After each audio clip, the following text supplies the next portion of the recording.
Well, hi there, racing fans, and welcome to another edition of Winning Ways, where we've got a full program for you. We're going to be reviewing the Arc de Triomphe meeting in your call, and we're going to be chatting about all the nice things that have happened all over the world in current affairs. But before we get there, a lot of not such nice things happened. And Kevin, nice to see you again on the show with us. Nice to have you here. Thanks, James. Only a pleasure. Lef, as you know, he's in England, and a big day on Saturday. His daughter got married, and I saw a couple of pictures, and Jan and my wife are quite good friends and sent us a lot of pictures. They look like they had a lot of shenanigans, it was said. Shenanigans, yeah. Shenanigans. So that's Lef's been in England for too long. He's starting to speak like them. I would have thought that Lef need to train a lot of winners the next year to pay for this party in pounds. There was a lot of people there, so the yeah, father good luck of the bride. Good luck to Lef. He had a good time. So yeah, he'll be back soon. So yeah. Fantastic. But nice to have you with us, and just having you with us. Only thing that galls me is I have to speak about your soccer side. They my look soccer like they're going side quite well. No, my soccer side's happy. We've got 4 past Everton on the weekend. Your side didn't do too bad. Palace. Everton got beaten by someone else. Crystal Palace. Sorry, I'm thinking of Everton. They got hammered again. Crystal Palace, everyone beats them.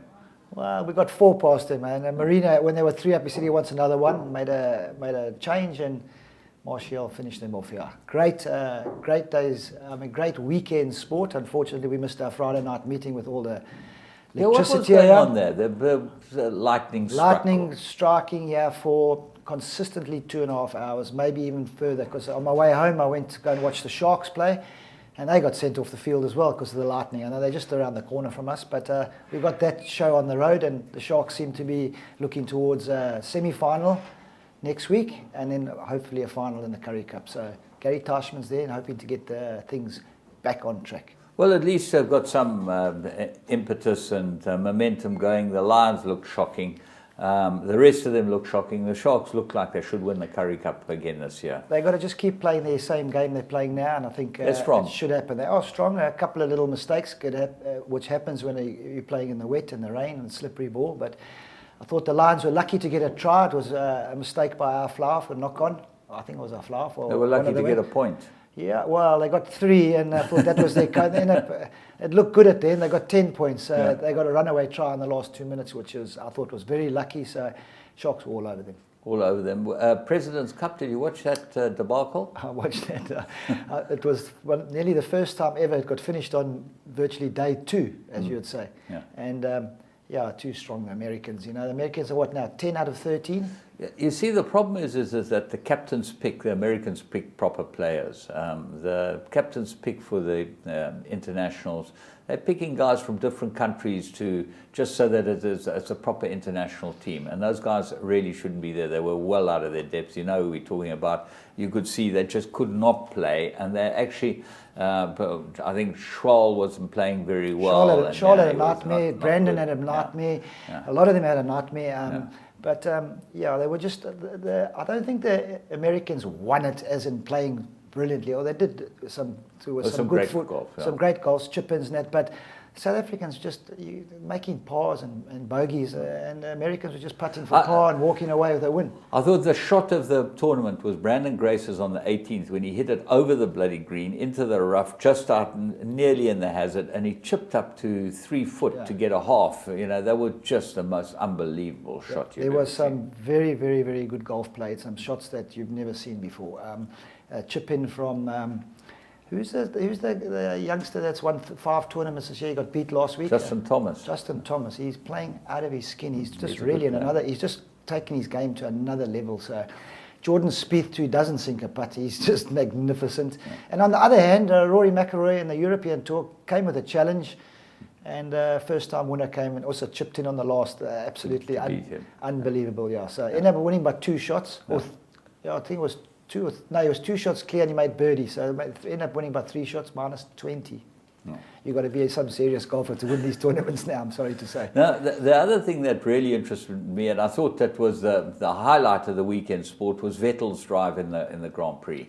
I'm not a big Grand Prix watcher, but to start on 20th position, and he nearly got third. He just actually ran out of tyres. But gee, to get from 20th to 4th was unbelievable. That was the big question mark, the tyres. Were they going to hold up? Because you've got to drive that car hard. And I mean, I think they're 3 weeks in a row now, the Grand Prix. They were last week, this week, and then next week. So it's a tight schedule for them. They've got to up those motor cars and the whole team, and they've got to get there. It's a headache, but they're on their way. It was exciting. All Blacks crushed the Argentinians. Argentina too good. I mean the All Blacks too good.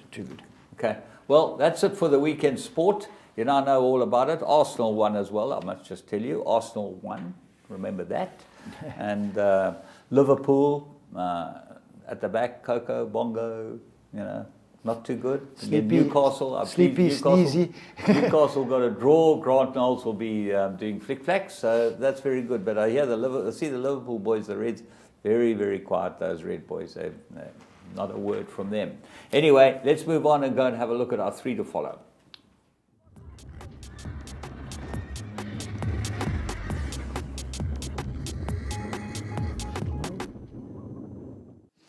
Right, let's go to Durbanville, race 1. Brett Crawford. Well, these big trainers have got slews and slews of horses lined up, but we thought this was a very, very impressive winner. Let's go and see the Oratorio filly, Honey Sweet, win the first.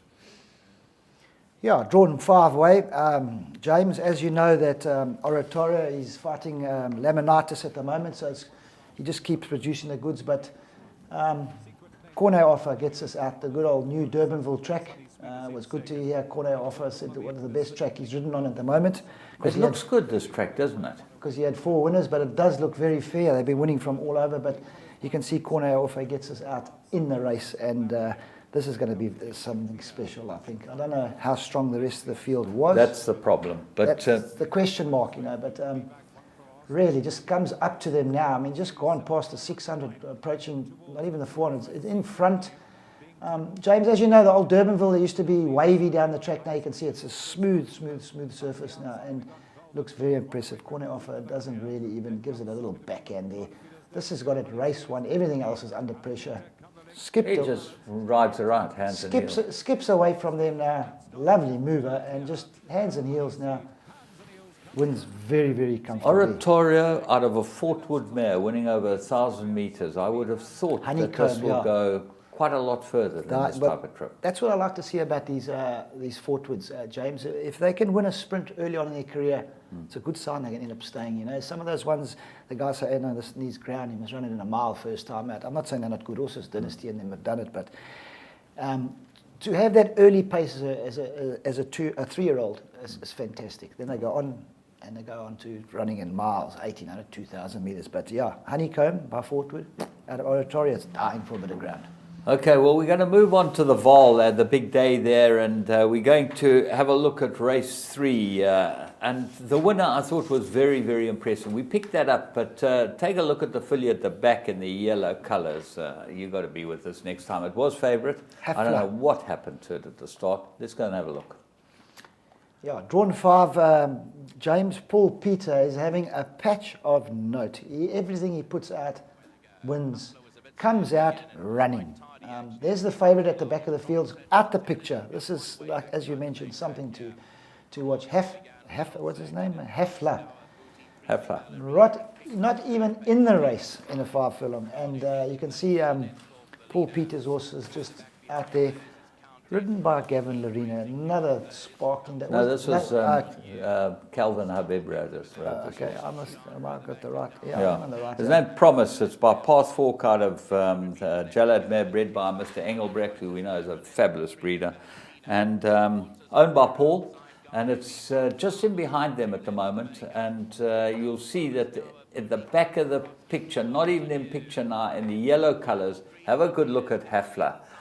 This was a favourite. Geez, how far did this get out of his ground? But the horse we picked up has got the purple cap now coming to the front, one off the right of your picture. And this won a very good race, very convincing.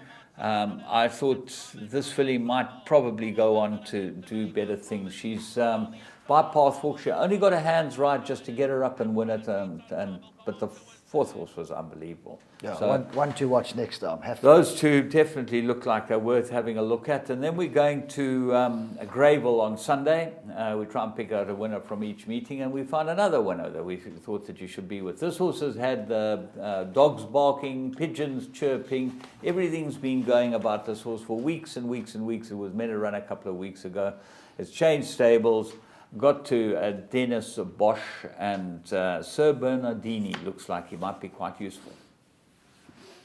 Gavin Van Zyl, Anton Marcus up, drawn nicely. You know, Anton, he's a master at this, James. Gets it out, gets it into the race. Owned by Brian Bernard and co. In the box seat there, Anton, you can just see him last, long rein, looping. Never, ever, ever looked in doubt. You can just see him. Must have been here to gallop, James. It looks like it's run 3 times on this track. Normally you get a first time on the fence like that, they don't travel and they go. Anton's there, 3 off the leader, just waiting for 2 pounds on him. And goes up the inside, which is something different for Greyville. You know, we mainly see them winning on the outside, but you can see Anton on the fence there, 3 back. It's travelling like a horse that's raced before. James is really travelling easier. They're not going 100 miles an hour, but really comfortable in that position now. And Anton, is just a matter of time now. He's got to wait, and for a first timer, you've got to give them a clear run. And Anton knows this. He's a master. You'll see him when he turns for home too. He gets his stick out, and he gives it 1 or 2 reminders just to let it know. There he goes now. Right through on the inside, left-hand side. There comes give a them stick, smack, and you get beautiful action now, James. You can see that action from here now. See, it's going to win. A little bit of money for 2, 4 to 1 to 3 to 1. So that's fantastic. Stick in the left, Anton. Give it 1 or 2 reminders. Come on. I thought it was very impressive. Let's get it going, and it wins. I mean, for a first timer, that can only come on, James. By Bernardini. Not badly bred, but yeah, what can you do? So that's a good win. Dennis Bosch, he's got some nice horses. He's really bringing them to the course. And you know him well, Dennis. Dennis is a good lunatic. Boy. Yeah, well, we're not going to go down there, but yeah, he's yeah. We're not going to go down there. Yeah, it would take us 2 shows. Yeah, we wouldn't be able to talk about the Ark. Yeah. But yeah, he's doing well. Dennis, he's picking his horses and he's picking the right player. Lovely time of the year to line horses up now. This time of the year, after the season, all the guys are getting ready to go to Cape Town, finishing their Joburg season. So your first timers, see how good they are. Yeah, well, that's certainly one like a decent first-timer. Let's go and have a look at This Shouldn't Happen.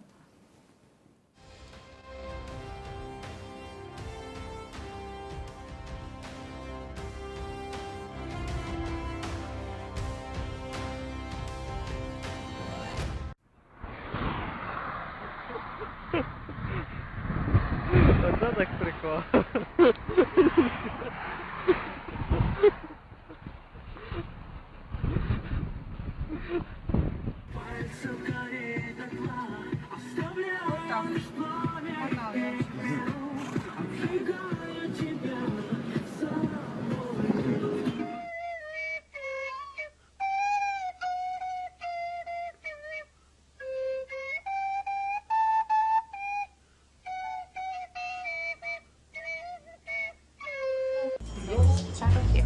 You know, typically when I meet a horse, Cuando conozco a un caballo, this is a very gentle horse. muy gentil ese caballo.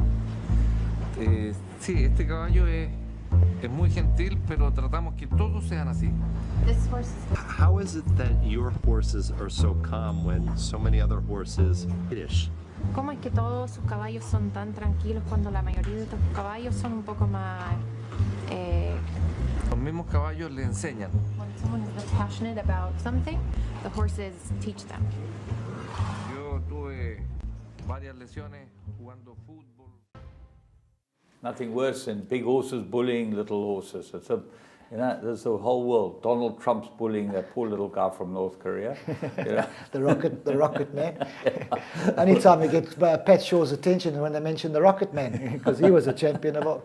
So, absolutely. So we don't like bullying, full stop. But that was something. That's special. that's offsides, and you'll see the full unabridged version. But the other one that's been bullying is that English Prime Minister, she's bullying that German Prime Minister flat out as well. You know? Brexit, here we come. Brexit, here we come. Okay.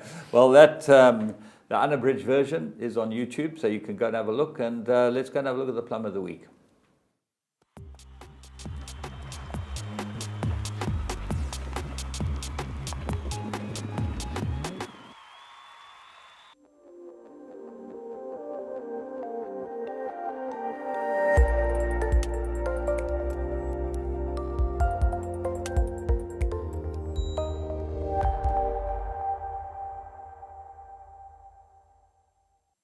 Then comes Midnight Messenger.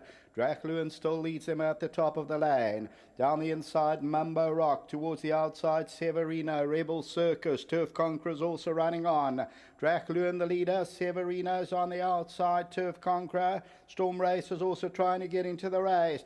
Still Dracluan hanging tough over the last 100. Midnight Messenger's running on. Towards the outside, Storm Racer, but Dracluan down the inside. Midnight Messenger. Dracluan just held on. Midnight Messenger will run second. Photo for third, we'll go back to that.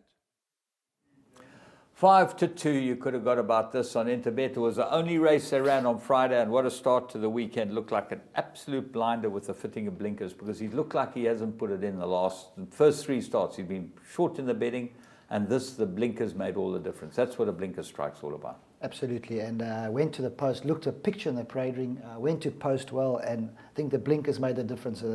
As Craig said, looking for the line came just in time. Yeah, I thought Sean Veal rode a cracking good race. I think you must look at your replays there. There's 1 or 2 horses there, slightly Scottish. Ronnie Rowley's horse, never in the race, ran on nicely.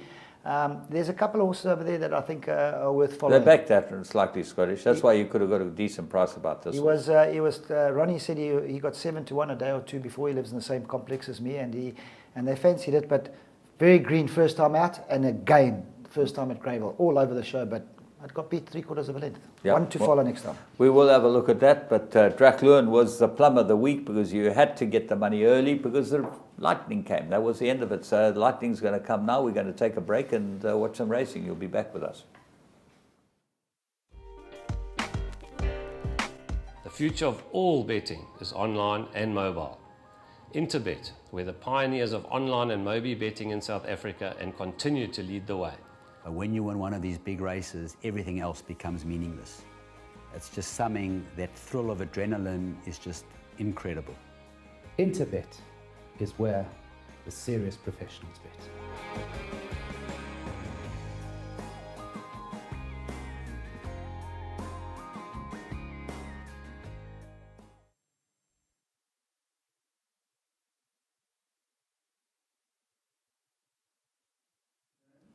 Well, if you haven't got your Interbet account, you go to www.interbet.co.za, go or give them a call in Cape Town, speak to Gary or Barry, and you'll be able to open up an account, get the best betting odds that you can get anywhere on the planet. We're going to have a look at current affairs.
Right, let's go and have a look at the big weekend's racing. And obviously, We'll be talking about the Arc and Your Call and going through all those races. But in South Africa, we have the unique race, which is the Grand Heritage, they like to call it here. And it was obviously based on the Cambridgeshire in England. They run on the same day, so we'll show you that as well. But the Grand Heritage, a lot of hype about it. World Sports Betting, the sponsors, they come to town and put on a day at the Vaal. I think it took over from the Emerald Cup this. And this was a triumph for one of the most likeable men in racing, Paul Peter, and obviously Bernard Cantor, who's involved in this horse as well, two of the most likeable men in racing. So let's go and have a look at this race. Gavin Larena, 2 years in a row. Let's go and pick him up at the start. They're not going to run with Plum British. Plum British takes no part, and it's a cavalry charge down from the 1,475-meter marker over here. Street Flyer Rouge hopped away towards the inside, calling those inside horses. Joey Piper's right up there. Star at City. Secret Captain's a few lengths off the leader. Maximizer shows pace down the centre together with Count Tassilo and Golden Man. Tandava's just off them with Amazing Strike. Hidden Agendas towards their outside is quite a few lengths off the leaders. Vulcan, the stable companion, goes up there too. Further back to King's Archer. Then travelling behind them, Yankee Captain. Zuov is towards the outside, 4 lengths to go. Trading Profits just in front of that. And Arctica's all alone right up on the outside. 700 metres left to go. Joey Piper and Star at City lead the Grand Heritage field. Down the inside, Rouge Alert. Secret Captain trying to improve. Vulcan towards the outside is Morpheus. Then comes Street Flyer trying to run on Fellow Travellers. In behind that, Tandava. Arctica's all alone. Zuov got 4 to make up. 400 out, and Star at City is burst clear in the Grand Heritage. 3 or 4 lengths. Classify begins to run on. Then comes down the inside of the track. Forest Fox also looking dangerous. Down the outside, Morpheus. Then comes Zuov. It's Star at City. Classify, Forest Fox, Morpheus. Zuov's got 3 to go. Then Yankee Captain, Forest Fox and Classify to fight it on the Grand Heritage. Forest Fox has won it from Classify. Third, Star at City, Morpheus, Zuov, Yankee Captain, Social Order. Right, well, let's analyse this race because one of Bernard's, DuPont's progeny won the race, and Bernard's got a few partners in there. Nice to see the Nassif boys involved with him. Yeah. This horse is a pretty good horse. I thought he won a good race. You know, that horse got away, and Gavin went and fetched it. Beat Classify, PE horse. Yeah, Dory Sham. Nice to see her get up there and have put them in the float and bring them up and just show you that, because I think the PE racing is, I watch it every Friday afternoon before I come to Greyville, and it's competitive, you know. It's running, it's not controlled, but I said that the big stables do have most of the winners, but well, they've got this constant stream of horses coming from big stables throughout the country. Horses that just aren't quite cutting it. PE is a great place for horses. Absolutely. They do well there. You know, you look at Tara Lang, how well she does with the Mayfair Speculators horses. Absolutely. She just, it's unbelievable. These horses are trained by top trainers in their own right in various centres. They go there and they carry on winning races. So Tara, you know, does a great job. Dory Sham, consummate professional horsewoman.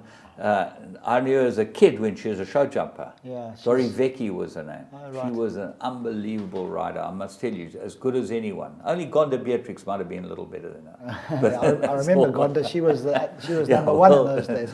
Yeah, I mean, there's sorry to all those other lady riders that think that they were very good. Annalie and all of you were brilliant. Yeah, Clodagh. Yeah, so that was fantastic. And you know, the Alan Griefs, they consistently have their winners 1, 2 every meeting. So yeah, well done to them, and well done for putting in the float and taking a chance. Big field, 27 runners, not easy. Yeah. Got beat a nut. Yeah, So, well absolutely. And gets good money.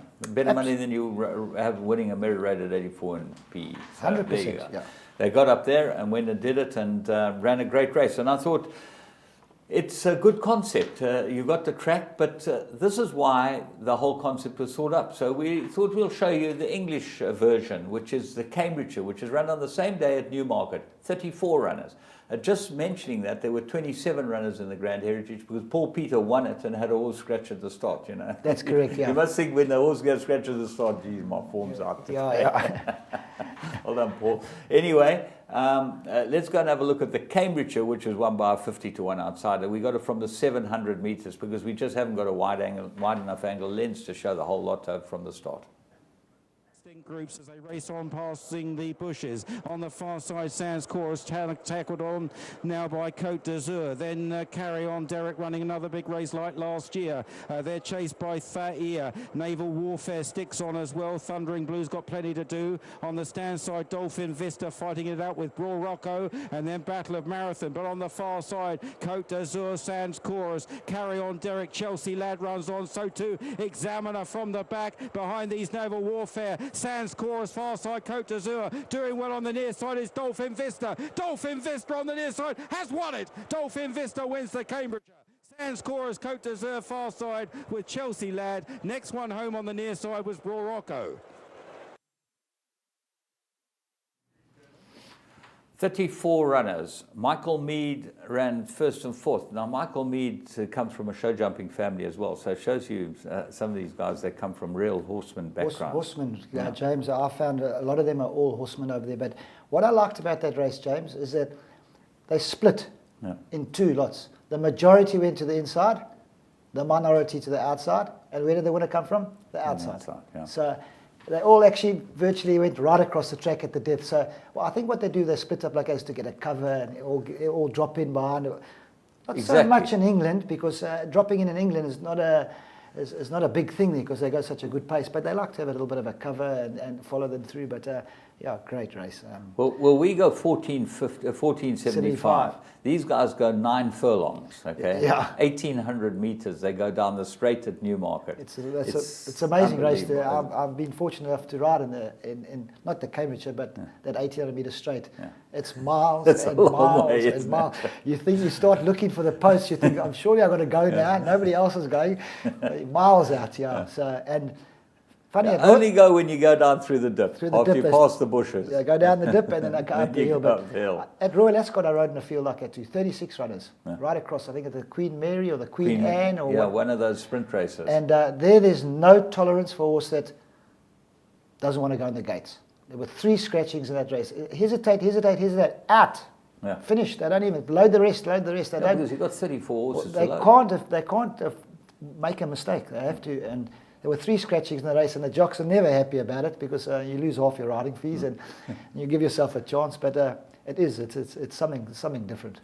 Well, there you go. That's why the Grand Heritage was born, because we follow the Cambridge, which is 150 years old or something like that. They have the 2 big races over, the 2 big gambling races are the Cambridgeshire and the Lincolnshire, I think is the other one, Kev.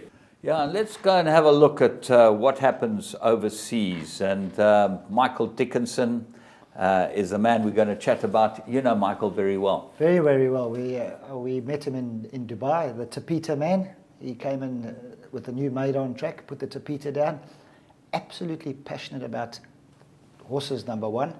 His track, number 2. And just making the well-being of the track. You've never seen a man who dedicated. I'm not saying that other people don't dedicate themselves, but what we saw of him every morning at 5 o'clock, he was there. He really knew the temperature of the track, the depth of the track, and guys would say, is it quick, is it slow, is it heavy, is it... Brilliant man. Clever, very, very clever man too. And a very good horseman. Absolutely. He loved the horses. He trained big race winners around the world. Oh, yeah. In his youth. And he gave it up for the Tapita. I mean, he had a beautiful farm. He showed us pictures of his farm. We initially made this track to test it, and at furlongs of it, and beautiful. That was in America, I think, where he started it. Correct. And he on his farm, and a great man, and he had a lovely wife too. Very, very, very nice. I can't remember her name, but she, my wife and them seem to get on very well with her. You know, she's real English, very English. Well, I'll tell you a little history of Michael Dickinson. He trained the first 5 past the post in the Cheltenham Gold Cup. That's correct. That's where they are. He was a genius of a jump trainer, and then decided to go to America to be a trainer. Now, America, they like to turn around horses quickly and get them back on the racetrack and whatever. He could run a horse 3 times in 2 years, and they hated that. But he was a genius because he'd get them out after a 300-day rest and they'll win. And people could not understand how good this man was. Anyway, he then started the Tapita little thing, but now that's he's done his mission there. He's back training again in America. Fantastic. 2016 he started training, and obviously it's a battle to start again, But he said when he started training, I'm not going to be the layoff kid anymore. I'm going to turn them around quickly. And he's hit the news because he won last Saturday with a horse in a maiden special weight in America. And 1 week later, he won a Group 3 in Canada with it. So, he showed he could do anything. He'll be walking his chest out now just to prove he's not the turnaround kid. But before he was a trainer, he was a jockey. He was a tall jump jockey. And yes, I rode correct. a couple of races against this man. He was a fantastic guy and a great, great rider, Michael Dickinson. Yeah, he's got... Father was a trainer, Tony Dickinson. In fact, I think that Tony Dickinson trained the horse that Johnny Nicholson rode in the Grand National. Oh, is that so? I think there was Michael Dickinson's father trained it. But that's, obviously someone will send us an email and tell us whether we're right, wrong, or indifferent. But let's move on to have a look at, obviously, the Awesome Again Stakes. Mubtahij, back to his best, won at the first Group 1. Yeah, his first Group 1 since the Derby. Yeah. In America, his last win was in the Derby in as a 3-year-old, yeah. And he's had a hard campaign. He's run against the best. He's run second in the World Cup.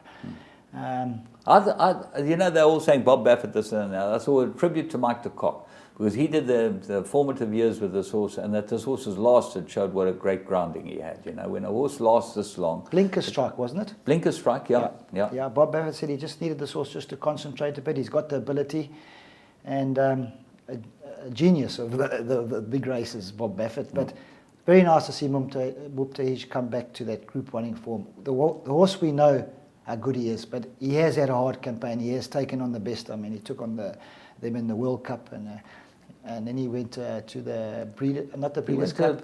He went to Derby. He ran in the Kentucky Derby and the Preakness. That Triple Crown. Not easy, and he wasn't disgraced. No, absolutely. So, great to see him back in town. If he's going to come back to Dubai or not, I don't know. I'm not sure. Well, the plan is to go for the Breeders' Cup Classic, okay? But Baffert's got 4 others for the Breeders' Cup Classic. And name them and you'll see what he's got. Yeah, Arrogate, West Coast, which won the Group 1 the other day, Cupid, and Collected. Those are the 4 plus the source. They say there's only one guy who can beat him in the Classic. That's Cash Asmussen. Steve Asmussen, not Cash. He was the jockey. Steve's his brother, I think. He's his brother. He's the trainer. Very successful trainer. Yeah. The horse that ran second to Arrogate in Dubai, Gun Runner. That's correct. And he trained that big chestnut horse that won the World Cup. Curlin, yes. Yeah. I rode Lucky Fine in the race. I drew next to Curlin, and he walked in the gates, and I had to look up like this. He was 17 hands. I wasn't a little 14-hand little Lucky Fine. Shame. I said, don't worry, we all start together in this game, eh? But he finished a long way in front of you. He was a monster. James, he just used to jump out and gallop. So that was Cash. That's where we got to know him. Yeah. Anyway, that's Steve Asmussen. Right, let's have a look and see what else there was. Obviously, the Joel Stakes, Whiskey Baron had his warm-up. He's going to overseas. Yeah, he's going to go. I think the right route for him would be Hong Kong, because there you get firm going. Even if it's raining there, it's firm going. Yeah. The drainage is absolutely unbelievable in Hong Kong. But, I was a little bit... I thought he ran below par. I know he hasn't been on the track for 33 weeks, and he hasn't done this, and he hasn't done that, and he's had a gallop there, and he doesn't like the going. And he found interference there too. Greg would have got a wake-up call there, because in England they don't feel anything for you. They'll give you a bump out the way if they can. Ireland, they'll stick you over the fence. But England, they let you get back to the jockey room. But he got very tired the last 100 metres. He really walked over the line. I think his official distance was 30 lengths or 33 lengths. Yeah, listen, he was beaten a long way. There's a lot of improvement to come if you're going to be racing against the best. He needs improvement, But if he doesn't like the going, England, I know the South African horses, a little bit undulating. If they don't like the going there, they don't act. Well, it's totally different, isn't it? You get Kenilworth, which is a flat, fast track. And you get those tracks, they are testing. It doesn't matter, even if the going's good, they're testing, because the grass is like that thick, isn't it? You go in anyway. Yeah, exactly. As you'll see in the Arc de Triomphe, John Gosden walked the track, and it was soft in our conditions, but he said it's not soft, it's soft. It's the best, what did he say? It's the best side of good to soft. I don't know how they get those sayings in England, but the best side of good to soft. Yeah. So Yeah, that's something to look forward to. So yeah, the tracks is something you've got to learn in England. South African horses are used to flat surfaces. There's no flat surfaces. Okay, now the next bit of news that you've got to know is the Magic Millions 2-year-old ready to run sale. Next week, 10th and 11th of October, at Magic Millions. You can go online, see all the gallops, see the horses that are there, and get involved, because it's the best opportunity you'll ever have to buy a horse that is ready to race. And that's what they call it, the ready to race sales. So don't miss the Magic Millions sale next week. If you're looking for something that you want to get involved in that can run soon, that's where you go and have a look. 10th and 11th of October. We're going to take a break. We'll be back with all the ARC action.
Right, well, let's go and have a look at your call, where we're going to show you some big racing from France. We're going to chat about the day's racing, because it is the most influential race meeting of the year, and I think we saw one of the superstars in world racing winning the race.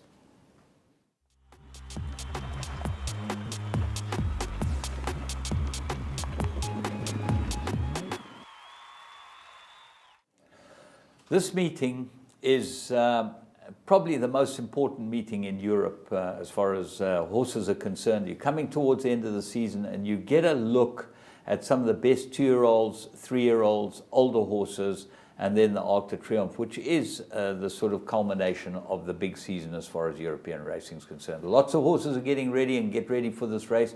We'll be able to dissect it. But let's start with the day. It's an unbelievable day's racing. Have you ever been lucky enough to go there? Yeah, I was there. I went and rode on when Sakava won. I rode the Grey Filly for Sean Terry in the Prix de l'Abbé. Prix de l'Abbé. Yeah, that's just to let the public know that normally this is run at Longchamp. Yeah, Longchamp is getting a complete makeover, so they went to Chantilly. Beautiful racecourse, as you can see, coming around the turn there. I've still always wondered what those big buildings, was that a varsity? That's a chateau. That's the chateau at the back. Owned by some French monarch or something. It's called the Chantilly Chateau. But just sits there. Yeah, it's probably got wine cellars and all types of nice things. Absolutely, it's beautiful to see those horses come around the turn. And the footage, they had a camera on the rail, inside rail, and if you actually even watch in the Arc, you'll see they're racing so tight, actually against the rail and bumping the rail, and the forward and backward motion of that must be the new GoPro 7 or whatever it is, but fantastic footage. And it just to see those, I was sitting with people that don't really know much about racing, and they say, wow, so fast you're going, but it was brilliant. The footage was brilliant. But yeah, let's have a chat through a few of the races. Well, let's start with the Prix de l'Abbé, because we're not going to show that. We're going to show two other races. Let's start with the Prix de l'Abbé, because you've ridden in it. The fastest 5 furlongs in Europe. At the other course, not this one. This one they were in 56, 59. So virtually 57 seconds. But the horse had won, James. Wow. Batosh. When you beat a champion sprinter by 4 or 5 lengths, really won well. Never in doubt. I was watching it, was plenty pace. Yeah. Well, Marsha ran second. She won it last year for Sir Mark Prescott.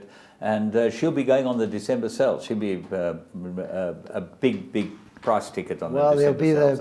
The big studs will be they'll be there waiting. She's owned by a syndicate of people that Sir Mark trains for. Why would they sell her? Why would they not put into breeding? Well, you know, I think that they're racing guys, and they're all going to take their retirement package now. You know, that's or buy another yearling and hope to get another one. Maybe buy another yearling or get something else. It's just owned by a bunch of people. Normal bunch of guys that are having a bit of fun, and exactly, fantastic. Exactly. It's like a fantastic documentary that I saw about Irish, I think it's called The Black, I can't, anyway, that's digressing. Let's move on and have a look at, we picked out 3 races for you, obviously the Ark's one of them, but we're going to start with race 1, just to give you a feel of what it's all about, and they go the Prix Marcel Boussac. It's a fillies Group 1, and it really is some type of race, because you get an idea of what the best 2-year-old fillies in Europe are. And Charlie Appleby for Sheikh Mohammed won the race, and what a filly this turned out to be. Let's go and see.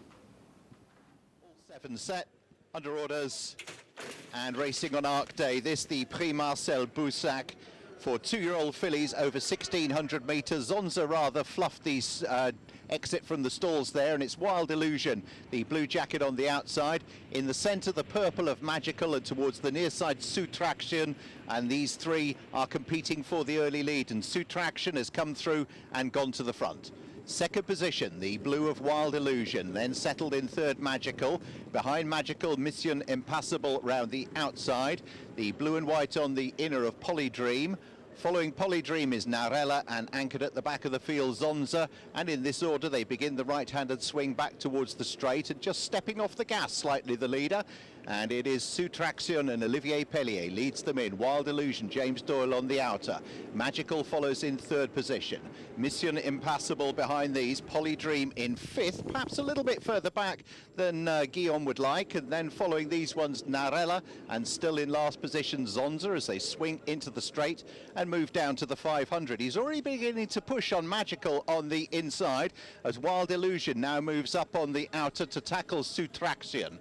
On the near side, Mission Impassable, nowhere to go at the moment for Polydream, who is beginning to quicken up. It is now being switched to the outside as Wild Illusion goes to the front. Chasing is Mission Impassable, Polydream on the outside, Magical on the inner. It's Wild Illusion. Magical is coming there hard on the inside, but Wild Illusion still has the lead. Polydream beats up on the outside, but it's still Wild Illusion in the run to the line, and Wild Illusion has won it. A big upset, second position tight.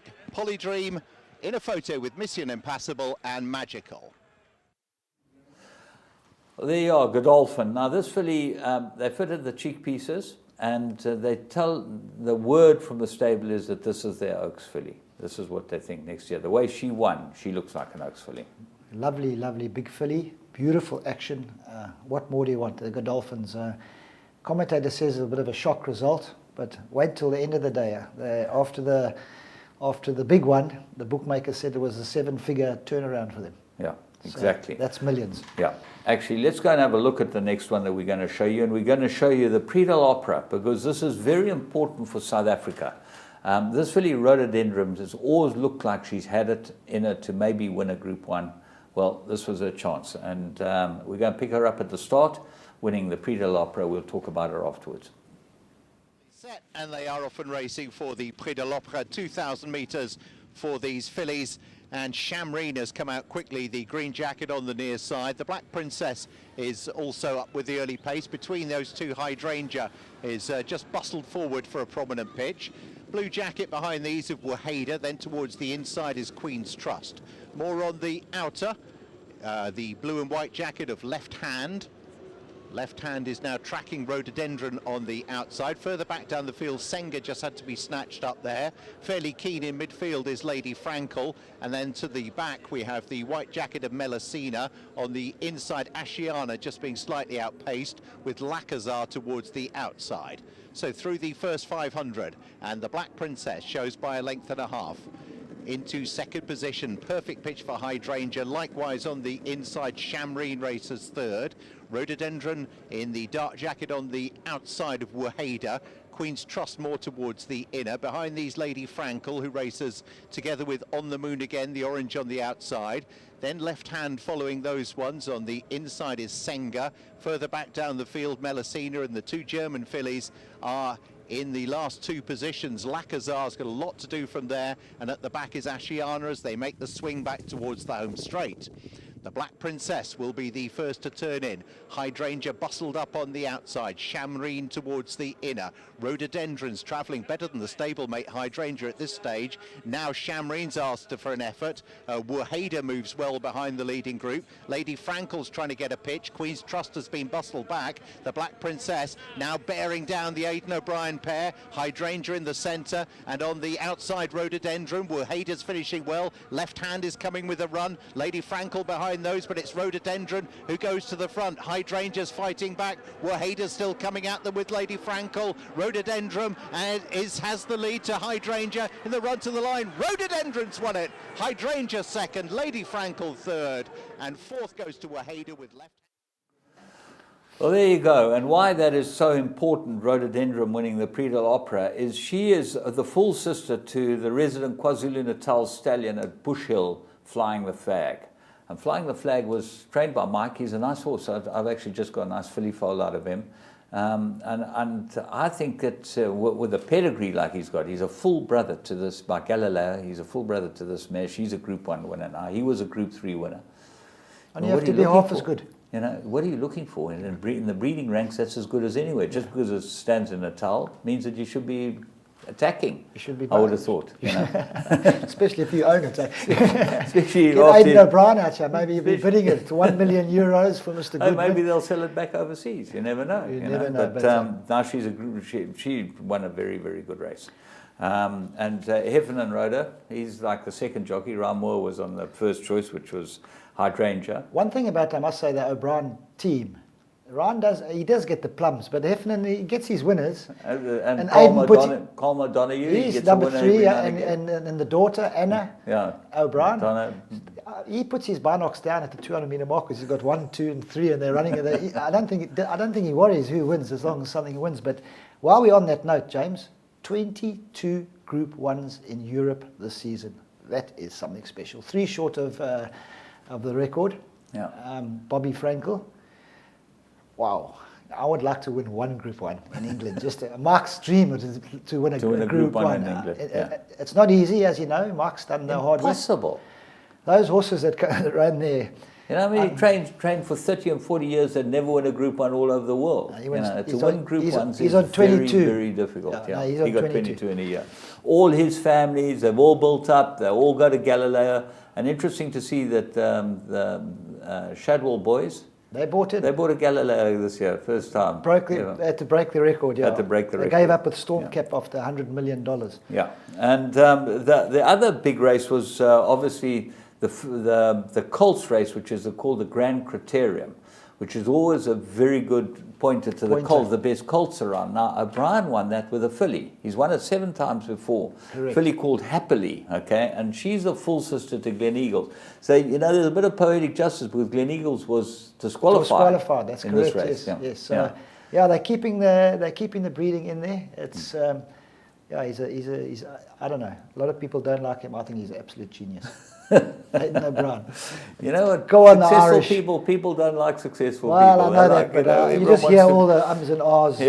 Everyone wants to have this sort of, level playing field. Yeah, level playing field. Doesn't work like Eden Island with Anyway, let's go and have a look at the Prix de l'Arc de Triomphe. This race will show you from the start. And you watch Frankie ride this filly. It's some great footage, 4 or 5 minutes, but it really does show what this race is all about. The odds-on favourite, and that's it there. Under starters orders.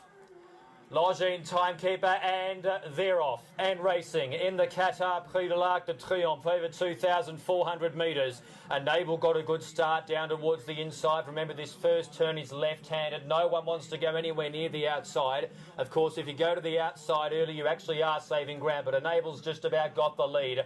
Idaho with the white blaze. Ulysses with the noseband as the monster field of 18 complete the first 200 to 300 metres. Winter just giving Akitos a bit of a bump. Klamato, he began well. He's sticking towards the inside. He'll be the first to get towards the rail. They've found out across the course, down the middle.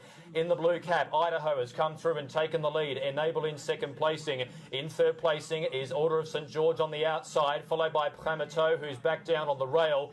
They were followed then by Ulysses and Satono Noblesse, just getting a seat behind those. Then Shinga's Secret. Then came Pramato, followed by Winter Cloth of Stars. Next is Satono Diamond, followed by Capri. Akitos was back down on the rail. Plumatic was wider, followed then by Capri. Wellback was 1 Foot in Heaven, along with Zarak and also Doha Dream, 7th Heaven, 1 Foot in Heaven, and last of 16, Silver Wave. They head down past Le Grand Écurie. They're about to go across the road. They're continuing to go downhill, but all the time about to head towards the uphill and the finish of the arc. They're at the halfway across the road. In the second final arc at Chantilly, the 4th time held away from Longchamp, and they're heading to the 1,000 metres pole in the €5 million biggest race in the world. 127.1 at the 1,000 metres. The Cat Prix de l'Arc de Triomphe field. Head uphill for home, Idaho, a length forward of St George. Pramato right on the pace in third. Enable Box seating in 4th placing. 5th out wider was Shinga's Secret. Then Satono Noblesse. Satono Diamond coming into it. Then Winter as they pass. La Mer Mechi and the Chateau, followed for the back by Capri. Then Cloth of Stars. They were followed then by Akitos at the 600 metres. 152.38. Doha Dream. 7th Heaven Capri. 1 Foot in Heaven. Silver Wave are all towards the rear of the field. 400 metres to go. And the leader is Idaho. Here's Enable now moving up on the outside. A 29th ride in the arc for Frankie Dettori. At the 300, Ulysses with the nose pad. Then Shinga's Secret Order of St George. But Enable! She's gone 3 clear at the 200 metres. 4, 5 clear. She's going to become the first ever British filly to win the arc. And Enable has slaughtered them inside the final 50. Frankie's won 5 arcs. Enable by 3 has slaughtered them in the arc. Second place has gone to a great run on the outside from Cloth of Stars. They were followed then back in behind those by, on the outside, Ulysses from Pramato. Oh, well, there we must start on some very nice footage. We are hoping to get the rest of it, just pull up and the whole thing and that, but obviously that's not important, but I thought it was, listen. If the commentator had anything to do with it, I think he had his £20 on it. 5 arcs for Frankie. She was devastating. For a jockey, I mean, you just watch Frankie. Never once did he put that filly in any danger. He was never going to get blocked in. He committed the first 2 furlongs to make sure that the Brown pacemakers got going. It was just something to watch. He never had a horse on his outside, pulled it out, 400 metres. She's a staying filly. I mean, she goes 2-4 on a coconut. 400 metres, come and fetch me. And you heard the commentator, absolutely slaughtered him. She is something very special. And I can show you a text on my phone about 3 runs back when she won. Frankie said, this is something very special. I think won the King George, won 3 Oakses. Yeah, she won. And then won the King George. Won the Yorkshire Oaks, the English Oaks and the Irish Oaks, and the King George. And Frankie said, this is very special. Her target is the Arc. And I thought, that's a little bit of a... Well, we discussed it last week. We said, why did Oppenheimer take out his horse? Yeah. We said, this filly will win. She will win. Well, how clever is that? Yeah. Why race something that you can't? And Frankie said afterwards, if you heard him, he said, John Gosden is the genius. He's kept this filly hot. She just gets bigger and bigger and stronger. He's kept her hot for 10 months. You know how hard that is to keep a horse. And he said he galloped it last week. Easy gallop. He said to John Gosden, this is the best she's ever been. And he said, well, from your ears... Your lips to somebody's ears, yeah. Well, let's actually listen to what John Gosden's got to say. We've got an interview with him after the race. And very interesting. Listen carefully. Qui était juste en train de me dire que comment Frankie il a tellement bien monté la pouliche. It was an unbelievable ride from Frankie. Yes, he was very clever because he was on the inside going to the junction and the horse that made the pace came up and he was about to get put on the rail and he checked round him, came through, came out to be one horse off the rail. And that manoeuvre secured the race for him. It's quite interesting, so early on, you know. Did you expect her to win that easily, John? I sort of thought she probably would, but you can never say that because you can get trouble in running, but she was coming in here in great form, you know, great form. An unbelievable filly and a joy for you to train, and the first British trained filly to win the Arc. You told me it couldn't be a British train. So Gruder was unlucky, but this filly's put She's the first 3-year-old filly to win it as well. Yeah. So Gruder was desperately unlucky, but this filly's put it right. Thank you, John. Donc, il a dit que Gruder, elle avait elle était très malheureuse dans le parcours, mais que Enable, elle a tout mis en ordre pour lui. Mais elle a dit franchement, il a attendu qu'elle... Oh, we're just watching this absolute beauty. Just let's watch it. It's just incredible. You know, guys, there's the connections. Obviously, the stable guys, stable staff. With there the they go past security them. around them. Yeah, and you know, just fantastic footage. And you see Frankie. He milked it. He milked it. Yeah, that's Frankie. He's the people's person, boy. He is the superstar of superstars. You got to love him. Look how she walks, James. Just look how she walks. This is a brute. She's a brute. You know? And he's a genius, John And Gosden. you know what this does? Makes up for Flincher. Flincher got beaten twice in the Arc, and the same family. You know, so no, this is when something gives you goosebumps. Once you, for an ex-jockey, I'd like to be there. Never mind ride there. Just to be there to see it. It's fantastic. Gives you goosebumps to see champions win. And John Gosden, what a season he's had. He's had a perfect season. And like we said last week, the Oppenheimers also scratched it because you could never beat that if you try. Why break another one's heart when you can find something else for the other one? So, and according to John Gosden, I was watching this morning. I think he's going to put her away. They were looking about Breeders' Cup and all that. He says she's done well. She's done everything. She deserves it. You know, they're going to give her a little bit of a break now and bring her back next year as a 4-year-old. Yeah, which will be fascinating and wonderful to see. What I love about this filly is that she's won on all types of going. It doesn't make any difference. She loves it. She won in the heavy going. She won on top of the ground. She won the Yorkshire Oaks on top of the ground. Absolutely on top. The way she races, James, is just something special. You can just bounce her out. You can let her lead for a while. If somebody wants to go past you and cut your throat, go, carry on. You're going to go see if you can go that pace for how long, you know. And that's what Frankie done there. I mean, John Gosden, Frankie made it a lot easier. Like he says before the race, that track, something can go wrong. You get caught on the fence.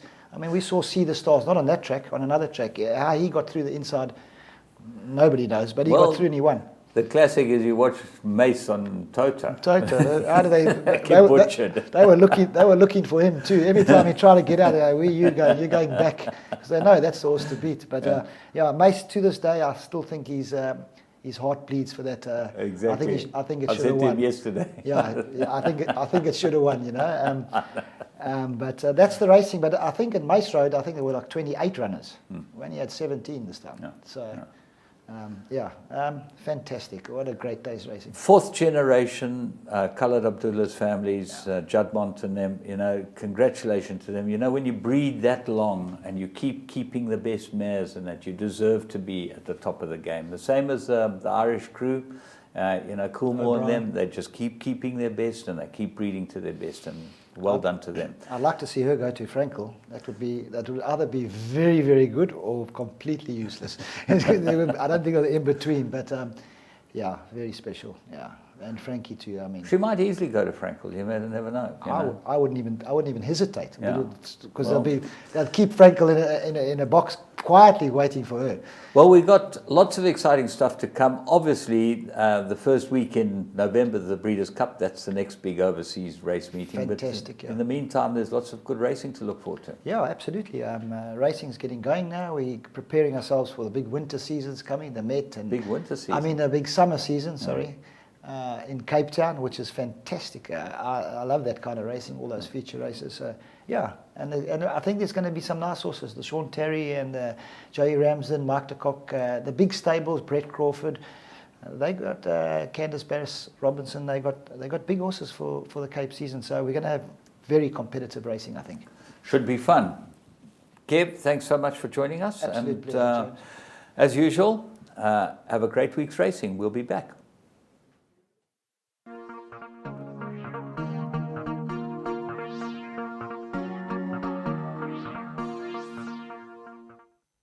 Whoever said winning isn't everything never had to fight cancer. South Africa's sporting community has embraced the challenge, and once again, the sport of horse racing adds its voice. On Friday night, 27th October, Gravel Racecourse goes pink in support of breast cancer awareness. All funds raised will go towards building Pink Drive's mobile mammogram and educational units. When you're helping to fight cancer, winning is everything. The Pink Drive Race Meeting, Friday night, 27 October. Your world of winners is now online at www.teletrack.com. Simply subscribe to log into your account from any mobile device in South Africa and access a wide variety of content from our membership package options. Listen in via a live audio stream, catch live racing locally and internationally, or view a wide variety of Teletrack magazine shows to stay informed and updated on the go at any time. It's never been easier. Go to teletrack.com now.